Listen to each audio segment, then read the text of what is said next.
지금까지 삼성생명은 뭐 했죠? 이재용 회장 안세영 소식에 경로 삼성의 안세영 적극 지원 소식에 배드민턴 협회 바들바들 떨고 있는 상황. 안세영 선수가 지난 5일 2024 파리올림픽 배드민턴 여자 단식에서 금메달을 딴 이후 그의 말 한마디에 대한민국이 들썩였다. 금메달의 환호는 사라지고 안세영 사태라는 말이 나왔다. 용산 대통령실부터 곧바로 윤석열 대통령이 이 사안을 보고받아 인지하고 있다고 나왔다. 문화체육관광부가 대한체육회와 배드민턴협회를 상대로 진상조사에 나선 가운데 유인촌 장관은 이번 문제는 지도자가 선수를 위해 본연의 역할을 다하고 있는지가 핵심지라고 말했다. 여야 정치권도 앞다퉈 안세영 선수의 불만에 대한 철저한 진상조사 및 조치를 요구하고 나섰다. 올림픽 사격 금메달리스트 출신인 국민의힘 진종호 최고위원은 선수에게 불합리한 일이 없고 협회가 체계적으로 운영되도록 꼼꼼히 살펴볼 것이라고 했고 문화체육관광위 소속인 같은 당 정현욱 의원은 안세영 선수의 아픔을 듣고 고민하고 함께 해결하겠다. 며 공개 만남을 제안하기도 했다.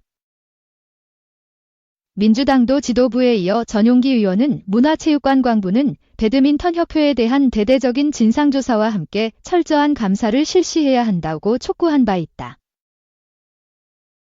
안세영 선수는 금메달 획득 직후 분노가 나의 원동력 더 이상 배드민턴 협회와 함께 할 수 없다면서 강도 높게 배드민턴 협회를 비판하고 파리 현지에서 열린 메달 획득 선수 인터뷰에 불참했다. 그리고 6일 파리를 떠나 귀국하면서 한국에서 모든 것을 밝히겠다고 예고했다. 이에 따라 지난 7일 인천공항에는 수백 명의 보도진과 환영객이 안세영 선수를 기다렸다. 하지만 취재진 앞에 선 안세영 선수는 파리에서와는 완전히 다른 모습이었다. 한국에서 다 말하겠다고 했던 안 선수는 싸우려는 의도는 없다고 했다. 그리고 저는 정말 싸우려고 하는 의도가 아니라 운동에만 전념하고픈 마음을 호소하고 싶은 마음에 그렇게 이해해 달라는 마음이라며 자신의 행동을 설명했다. 이어 난 이제 막 도착했다며 아직 배드민턴협회와 이야기를 나눈 것이 없고 소속팀과도 상의한 것이 없다. 더 자세한 내용은 상의한 뒤 말씀드리겠다. 오고 말한 뒤 질문 공세를 퍼붓는 취재진을 뒤로 한 채 공항을 떠났다. 당시 인천공항 입국장에는 안세영 선수의 소속팀인 삼성생명 배드민턴 팀 관계자가 바로 옆에 함께 있었다. 그는 안 선수가 기자들의 질문에 대답하려는 태도를 보이자 안 선수를 떠밀다시피 데리고 나가서 대기하고 있던 삼성생명 배드민턴 팀 버스에 태워 공항을 떠났다. 이 과정에서 취재진 및 환영객들이 고함을 치는 등 항의 사태가 벌어지기도 했다. 다음 날인 8일 안세영 선수는 자신의 SNS를 통해 전날 공항에서 하지 못했던 말을 이어갔다. 하지만 금메달을 딴 직후 보여줬던 분노는 상당히 수그러져 있었다. 안 선수는 특히 SNS에서 저의 이야기로 많은 분들을 놀라게 해드려 마음이 매우 무겁습니다라고 입을 뗀 뒤 특히 수많은 노력 끝에 올림픽 무대에서 활약하고 있는 선수들에게 가장 죄송합니다. 저의 발언으로 인해 축하와 영광을 마음껏 누리셔야 할 순간들이 해일처럼 모든 것을 덮어버리게 됐습니다. 선수분들에게 진심으로 죄송한 마음을 전합니다. 라며 사과하는 모습까지 보였다. 물론 저제 공항까지 걸음하셨던 기자분들과 저의 입장을 기다리고 계신 많은 분들께도 사과의 말씀을 드립니다. 저의 생각과 입장은 올림픽 경기가 끝나고 모든 선수들이 충분히 축하를 받은 후 말씀드리도록 하겠습니다. 라며 뒤끝을 남기기도 했다. 안세영 선수의 이 같은 태도 변화. 즉 급침묵과 자제 모드에 대해 주변에서는 한결같이 소속팀인 삼성생명의 역할을 지적하며 주목하는 분위기다. 삼성생명이 안세영 선수를 자제시키는 모습을 보이는 것은 그가 소속 선수이기 때문에 추후 사태의 전개가 삼성생명에도 영향을 미칠 수 있다는 점과 더불어 안세영 선수가 할 만큼 했다는 판단이 작용한 것으로 풀이된다. 이와 함께 시간이 지나면서 안세영 선수를 향해서도 딱 부러지게 구체적인 내용을 말하지 않고 빙빙 돌려서 하는 행동이 정치권을 닮았다는 비난이 나오는 등 역풍이 불고 있는 상황도 우려하고 있기 때문으로 보인다. 삼성생명은 지난 2020년에 그전까지 삼성전기가 운영해오던 배드민턴 실업팀을 인수했다.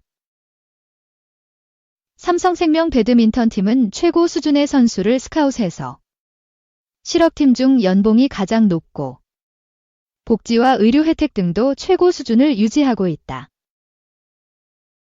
안세영 선수가 그동안 각종 국제대회는 물론 이번 파리올림픽 출전 과정에서 줄곧 배드민턴 협회와는 갈등을 빚었지만 소속팀인 삼성생명과의 관계는 완전히 다르다.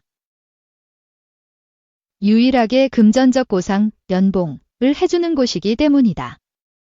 오히려 소속팀인 삼성생명보다 한참 못 미치고 권위주의에 사로잡혀 있는 협회의 선수관리가 비교돼 이번 사태의 발단이 됐다는 지적이 나올 정도다. 1996년 창단한 삼성전기 배드민턴팀은 한국 배드민턴사에서 가장 화려한 업적을 남긴 실업 명문팀으로 국가대표의 산실이라고 불렸다. 팀 감독을 맡았던 기령아 선수, 1996년 애틀랜타 올림픽 혼합복식 금. 여자 복식은 를 비롯해 김동문, 원광대 교수, 하태권, 교넥스 감독 2004년 아테네 올림픽 남자 복식 금. 유용성 이동수, 아테네 올림픽 남자 복식은 이경원, 아테네 2008년 베이징 올림픽 여자 복식은 이용대 이효정, 베이징 올림픽 혼합 복식 금 등 배드민턴 레전드 대부분을 삼성전기가 배출했다. 2002년 부산 아시안게임 2010년 광저우 아시안게임 등에서 삼성전기 선수들이 괄목할 만한 성과를 냈고 현재 30여 개에 달하는 국내 배드민턴 실업팀 중 남녀팀을 모두 운영하는 몇 안 되는 회사이기도 했다. 그런 삼성전기가 삼성생명으로 배드민턴 팀을 옮긴 것은 삼성전기가 각종 전자제품 생산용 기계를 생산하는 B2B 업종이어서 스포츠팀 운영이 부적절하다는 지적이 많았다. 반면 삼성생명은 직접 소비자에게 상품을 파는 B2C 기업인데다. 특히 생활체육으로 배드민턴이 국민들에게 큰 사랑을 받으면서 시너지 효과를 기대할 수 있는 상황이었다. 현재 삼성생명은 배드민턴 외에도 탁구와 레슬링 실업팀을 운영하고 있다. 여자 프로농구 용인 삼성생명 블루밍스도 네이밍 스폰서로 후원하고 있다. 때문에 대한항공이 많은 후원을 하고 있는 탁구를 제외한 레슬링 및 배드민턴 관계자들은 삼성생명이 협회도 맡아 운영하는 회장사 역할을 해주길 기대해왔다. 하지만 삼성은 과거 승마협회에 고위 임원까지 파견해 승마 종목을 지원하는 과정에서 최순실 씨 딸 정유라 씨에게 말을 제공했다가 국정농단 사건에 연루돼 이재용 회장이 구속되는 뼈아픈 기억을 갖고 있다. 삼성전자가 지금까지 1조 원 이상의 돈을 들여 하계올림픽 후원사 역할을 해왔지만 개별 종목의 운영에는 더 이상 관여하려고 하지 않는 직접적인 이유다. 2. 리뷰 제반스가 쏘아올린 공 승부차기에서 엇갈린 희비. 맨시티. 맨유 꺾고 커뮤니티 실드 우승. 맨체스터 시티가 승부차기 끝에 맨체스터 유나이티드를 꺾고 커뮤니티 실드를 우승했다. 10일 밤 11시 한국 시간 영국 런던에 위치한 웸블리 스타디움에서 2024-2025 커뮤니티 실드를 치른 맨시티가 맨유와 1대1로 비긴 뒤 7PK 6로 승리하며 우승을 차지했다. 맨시티가 커뮤니티 실드에서 맨유를 꺾은 건 이번이 처음이다. 경기 전 선발 명단이 공개됐다. 맨시티는 4-3-3 포메이션의 오스카 밥, 엘링 홀란, 제레미 도쿠 3톱을 가동했다. 중원에는 니코 오라일리, 마테오 코바치치, 제임스 메가티가 섰고 포백은 리코 루이스, 마누엘 아칸지, 후벤 디아스, 요슈커 그바르디올이었다. 골문은 에데르송이 지켰다. 메뉴는 4D3딜 전형이 브루노 페르난데스 제로톱을 가동했다. 마커스 레시퍼드, 메이슨 마운트, 아마드 디알로가 2선에 섰고 코비 마이노, 카세미루가 뒤를 맡았다. 리산드로 마르티네스, 조니 에반스, 해리 맥과이어, 디오고 달로트가 포백이었다. 골키퍼 장갑은 안드레 오나나가 꼈다. 전반전은 양 팀이 초반과 후반 흐름을 한 번씩 가져갔다. 경기 초반은 맨시티의 흐름이었다.